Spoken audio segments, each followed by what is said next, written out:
the project on Parker Street or 37B, whatever you want to call it, to replace the bridge and to connect the two other parts of 37B that we did completed this last summer. I'm going to have two of my design project managers and project engineers. Mike McCulloch's the highway project engineer. Jeff Brill is the bridge project engineer. And other people that are here is Miyai Dika. He's our project manager for the project. Hank Bear is our right-of-way representative, although they call him. Yeah, right-of-way. No. Right away. I got it right. And Scott Doctor is our planning and program manager. So for that introduction, I'll ask Jeff to take over. And what we're going to do is we're going to go through a presentation. We did it before at 4 o'clock, and there's quite a few questions, so it took a little longer.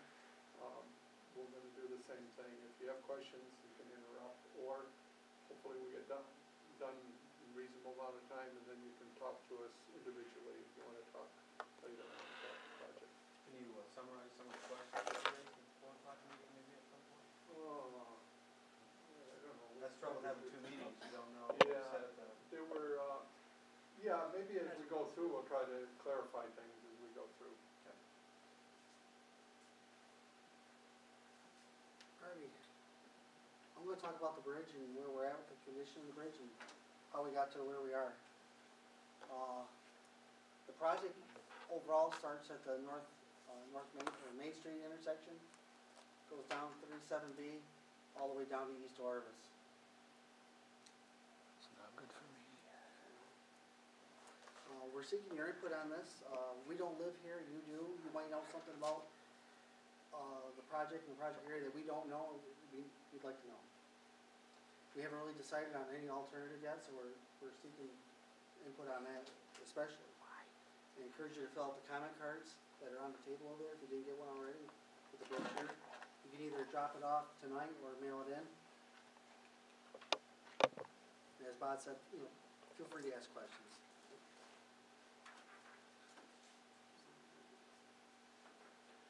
Just some quick bridge definitions. The steel and the concrete that you drive on, the steel girders and the concrete deck, it's called superstructure. Everything below that, the abutments over here and the piers, the concrete there, those are substructures. This quickly shows how loads are normally transmitted from the superstructure. The girders are hard to see, I apologize for that. Down to the substructures. Start off with the wheel loads by the truck, goes through the concrete deck, through the girders down to the bearings, and basically through the substructures to either the rock or the soil. The history of this project was originally built in 1959 at a cost of $2.85 million, and that actually, the $2.85 million encompassed the same limits that we have now, essentially. We replaced the bridge and transition rail in 1979. We painted it in 2002. Basically, the bridge has never had a major rehabilitation on it. It's been maintained by our bridge maintenance forces. The recent Route 37B construction job that went through either side of the village, that actually originally included the bridge, but was taken out due to fiscal constraints. And due to conditions and other issues, we initiated the Parker Avenue Bridge project, the center portion of that, in July of 2007. Some snippets on the bridge there. It's a steel multi-girder. That's what we call a steel multi-girder. It's 860 feet long. It has 7 spans at 120 feet each, 4 12-foot travel lanes, 3-foot shoulders, 5-foot sidewalks. There's a median. It's a total out-to-out of 70 feet, which is a very wide structure. It's a little over 60,000 square feet of deck area, what you drive on, including the sidewalk. It's one of the largest in our region. Our region encompasses Jefferson, Lewis, St. Lawrence, Franklin, and Clinton counties. And aside from the authority bridges, it is our largest state bridge that we maintain in the inventory. The abutments are high abutments found on piles. The piers are large 2-column bents, what we call them, individual footings found on rock. Some of the recent changes that you probably noticed as part of, just traveling across the bridge. this is a dated picture, but essentially, this would be looking towards Willow and Center Street. And this is quite a while ago. And now this is looking towards East Orvis, but you can see we have the shoulder barreled off now, which wasn't before. This is like a CAD cross section of the bridge that you see if you cut a span down the middle. You can see right here, this shows the approximate places of the construction barrels on either side. Basically, bring it down to one lane on either side. I'm going to go through why we did that. In December of 2009, our bridge inspection crew, they issued it's called a red structural flag. We use different flagging systems depending on what they find, the severity, what they find. We have a red, which is the most severe, yellow, and a safety flag. This one was a red flag, and it said the nature of the flag was the floor beam system supporting the original open steel grates is severely deteriorated in all spans. There are large holes prevalent in the webs and flanges of the transverse and longitudinal floor beams in spans 2 through 7 on the left side. Which, as we're looking at it, we'll go through that. It kind of gets back to the transmission of loads here. The flag was related to these substringers, really, this diaphragm and substringer. This was, at one time, this was an open steel grate, and it was just the design at the time. It was an open steel grate. It was great for getting rid of the water, and that was the nature of them, but they also allowed the salts to fall right on top of the steel there. In retrospect, it doesn't look so good, but it was the state of the art at the time, I guess, when I say. Over the years, even though we filled them, you still have, water leaching through there, and basically, it's what caused all this deterioration we see now.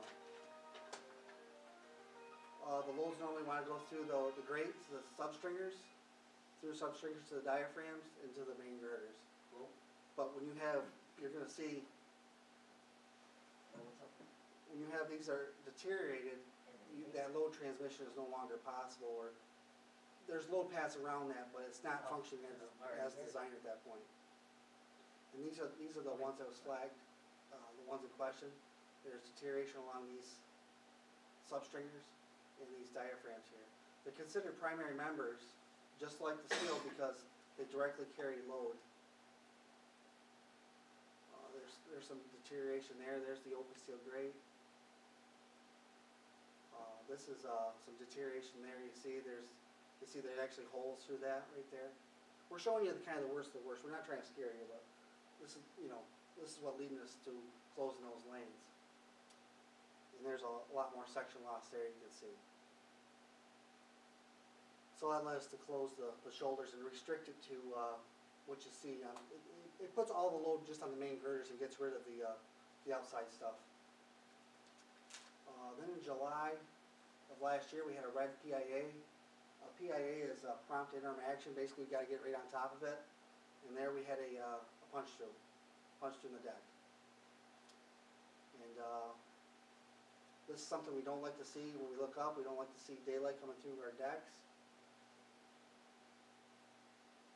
And this is just more pictures of that punch through right there. This shows our bridge maintenance forces repairing it. And they not only repaired the punch through itself, but other deteriorated areas that they saw too that they thought were going to be just like that in a short amount of time.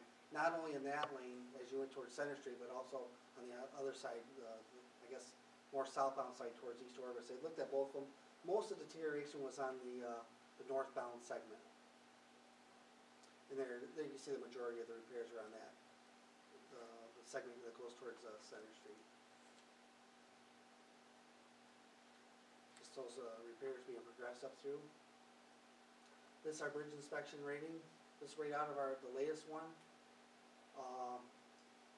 More or less, the ratings are based on a scale of 1 to 7, with 7 being brand new or like new, all the way down to 1, which is severely deteriorated or in a failed condition.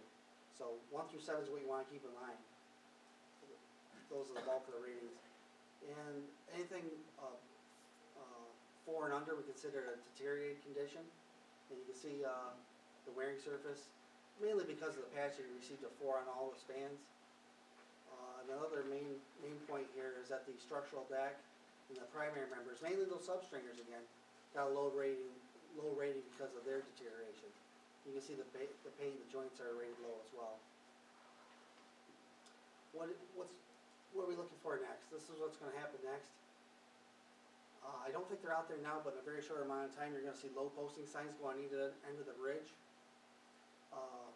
to limit the heavy loads going across, and we're trying to preserve the deck that's there, what's left now.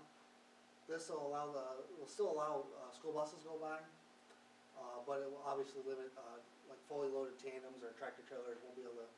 We're actually in the process of signing a truck detour route around it.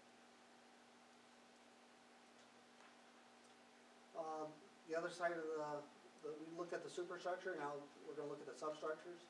The abutments on either end are actually in good shape. This is Willow Street actually underneath on the one end.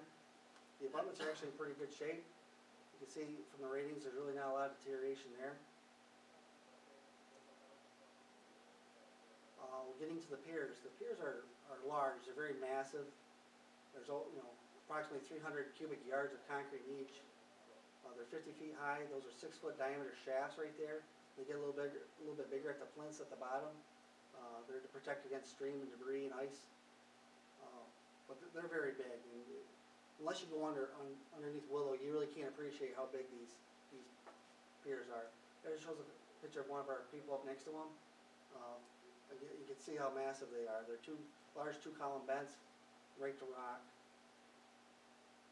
And there's condition issues associated with the piers as well. There's some spalling there. Some map cracking, a little bit of spalling, and some rust showing there from the rebars underneath it. And here's the inspection of the piers, the ratings. The bearings they're in rough shape, they're rusted. The concrete pedestals that they're sitting on are, some are spalled, and again, just overall general deterioration that what you would associate for a bridge of this age. Now I'm going to go through some of the rehabilitation options we considered. Originally, we were considered on many alternatives. I think we actually did 3 to 5 of them. Actually, we were going to try and maintain various salvage portions of the deck, but as you can see, after we had that punch through and the repairs that we did, we saw that salvaging any part of the deck was not going to be a viable alternative, so basically ruled those out. They were also very expensive. Just to try to retain part of the deck and work around it, and was going to cost from 7.4 to 8.8 million. And this is just bridge only costs. So it's going to be very expensive even to try to retain even part of the deck, which we can't do.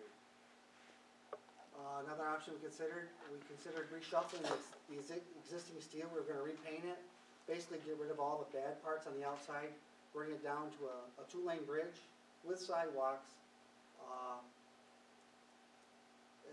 basically rehabilitating everything that's there, including the substructures.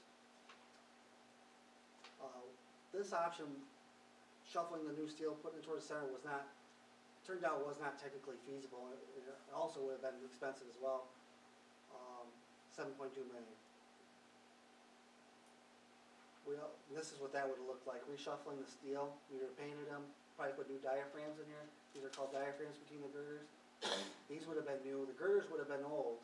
We would have put new deck all above that. But again, this was not technically feasible. We did look at, this is another major rehabilitation. Again, reshuffling the steel, but this would maintain the 4-lane, basically the 4-lane configuration. There'd be no median here, but this turned out to be very costly. Just to paint this alone was going to be on the order of like $2 to $2.5 million to paint the existing steel, because the bridge is so large. We looked at a replace in kind, which basically match everything existing. 4 12-foot lanes. We'd make a standard sidewalk, but we'd probably cut down the shoulders a little bit. Complete in kind, just like you see right now. Everything's new. Superstructure, substructures, everything's new. We get rid of everything that's associated with the old, everything to be new. The bridge only estimate for this one is gonna be $13.8 million.